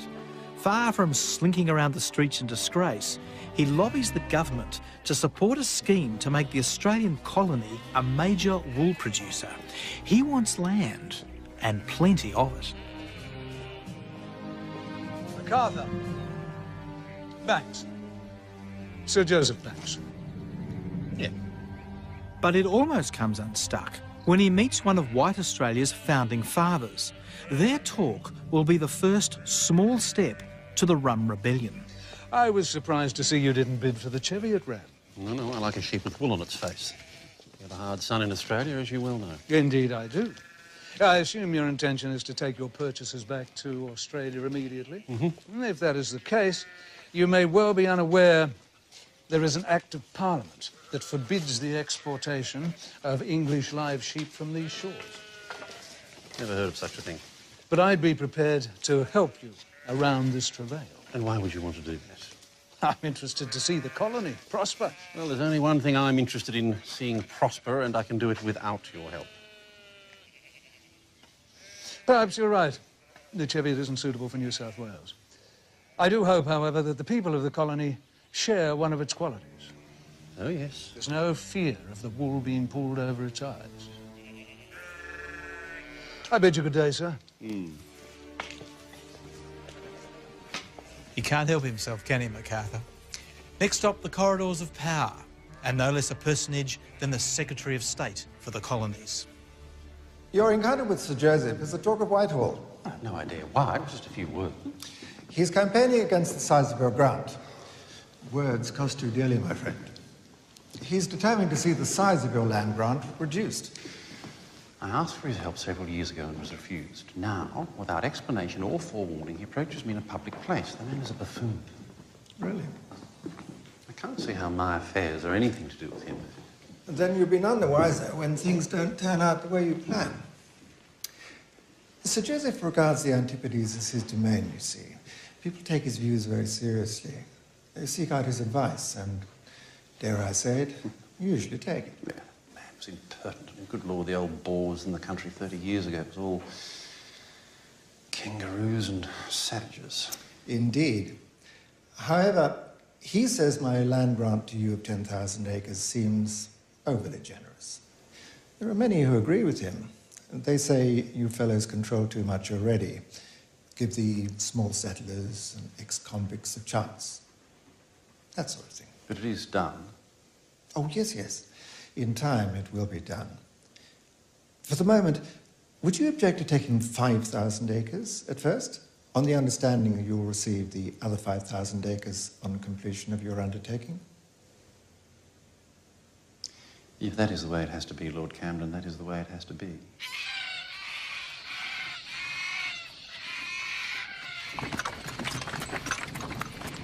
Back in Sydney, poor old Governor King can't believe it. He sent MacArthur to London in disgrace for a court-martial, and the road comes back with a land grant for 5,000 acres. King returns to England a bitter and disappointed man.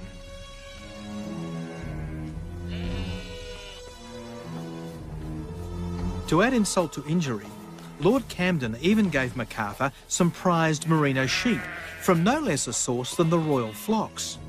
He claims the colony's best grazing land. Known as the cow pastures, it had been protected by previous governors for the use of cattle that might feed the colony in times of need. But MacArthur ignores protests and takes the pastures for himself.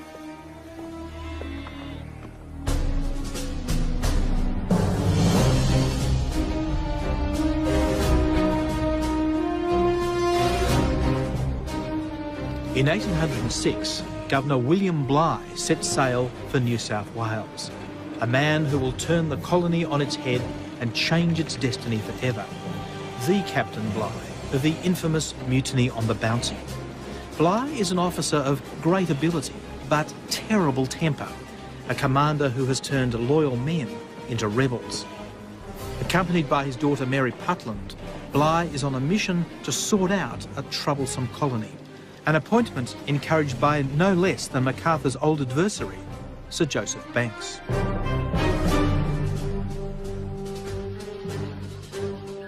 When Bligh arrives in New South Wales, the settler population is up to about 7,000 people. Only 190s think of this as a pretty cruel and hopeless place, a dumping ground for the prisoners from Britain's overcrowded jails, where people were miserable most of the time. But that's not the whole story. New South Wales became a radical experiment in giving rogues, thieves and adventurers a chance.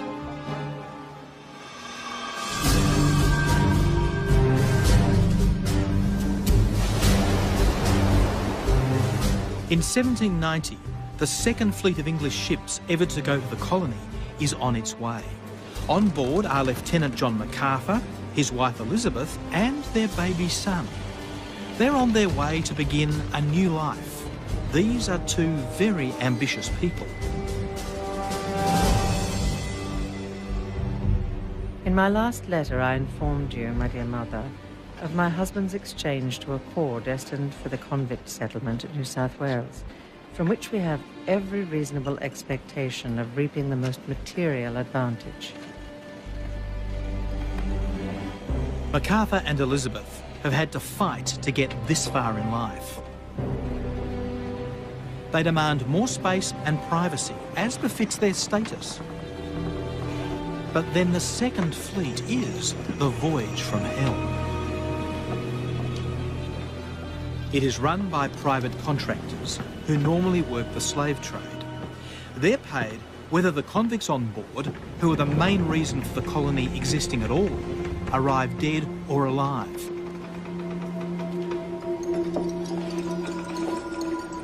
A quarter die on the voyage. It does nothing to sway the MacArthurs.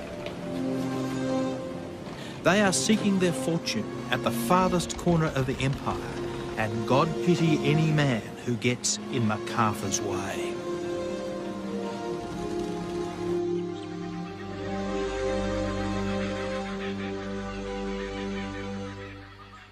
The Sydney town that awaits them has also been doing it tough.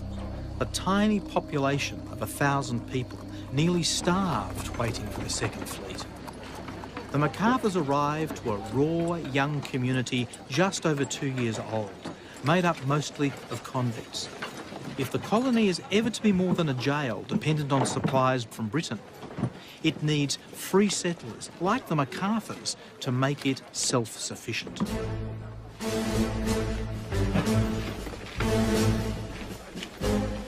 In the meantime, Lieutenant MacArthur has come to join these men, the soldiers of the New South Wales Corps, the troops sent to protect the colony. And he couldn't have timed it better. The Corps will soon be left in charge when the colony's founding governor is recalled to England. Fit the convicts under sentence. The rest, a rabble of military, free settlers and ex-convicts. Bligh sees Sydney as a physical and administrative mess. He believes that he is the very man to knock it and the Rum Corps into shape. You're smiling, Papa. Because, madam, a group of uppity ex-convicts and unruly officers are about to learn a lesson.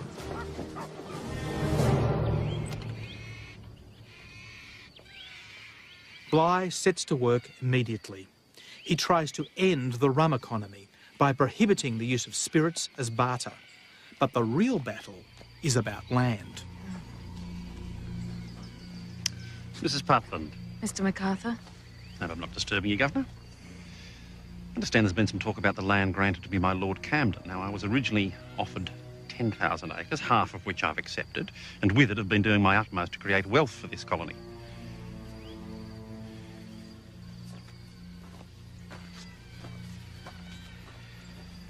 The area is called the Cow Pastures, for good reason, sir. A herd of wild cattle established itself there, and Governor King didn't want them driven off. Yes, well, I had this up with the Governor before he left. My boundaries have been decided. It would not be good practice to disturb the sheep. What have I to do with your sheep, sir? What have I to do with your cattle?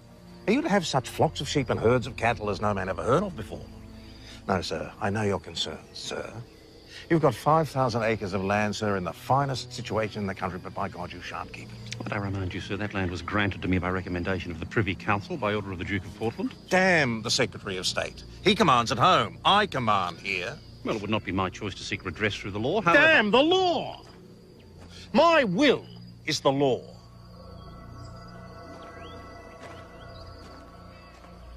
And it's here that our story of the Rum Rebellion takes a turn.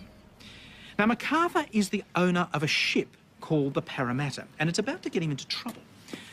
The colony has a law that says that any ship owner who allows a convict to escape forfeits a bond of £800. Now, this is a whopping amount of money. And a convict has escaped while the Parramatta was in Tahiti. When it sails back into Sydney, MacArthur wriggles out of trouble by renouncing his share in the vessel, leaving the captain and his crew destitute. When the captain comes to Bligh looking for help, it's clear he's come to the wrong man. Governor, sir, my name's Captain John Glenn. I'm skipper of the Parramatta. I know who you are, you scum. Well, I've been a week out in the cove, hove to, with no provision. What does that matter to me? You took a prisoner from here and released him God knows where. I never, sir. It was all done behind me back. Now Mr. MacArthur's designed us and we're all sitting out there rotting with now to... Take your medicine, you scurvy swine. Now get your useless carcass out of my sight.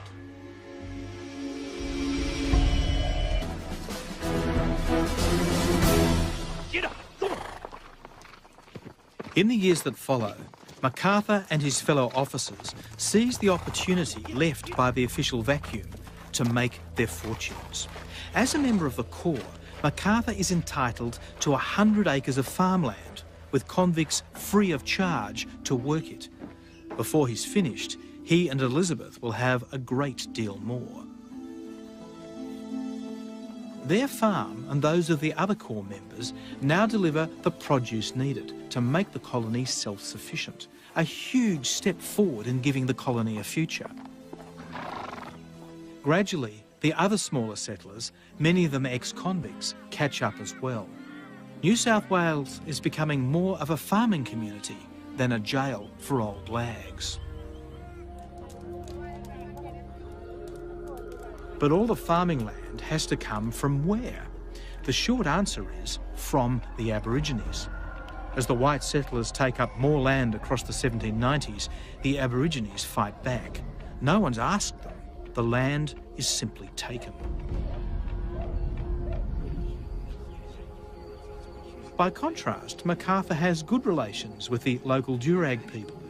Through careful negotiations, he avoids the violence and the troubles affecting other farmers.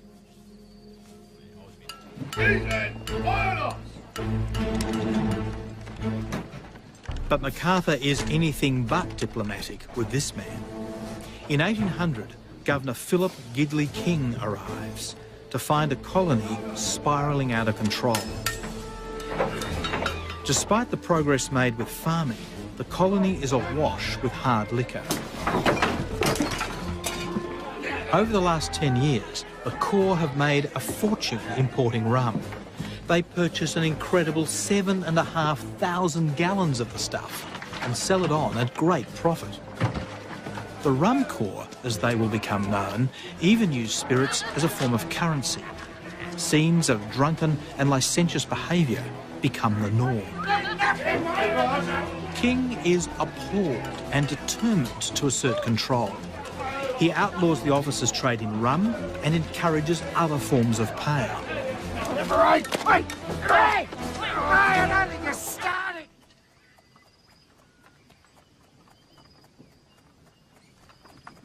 King's fight with the Rum Corps brings him into direct confrontation with John MacArthur.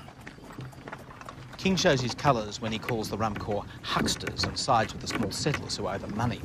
Well, MacArthur is livid. He and his fellow officers will not be told off by some jumped-up governor, especially one from the Navy. And he announces that the officers will boycott Government House.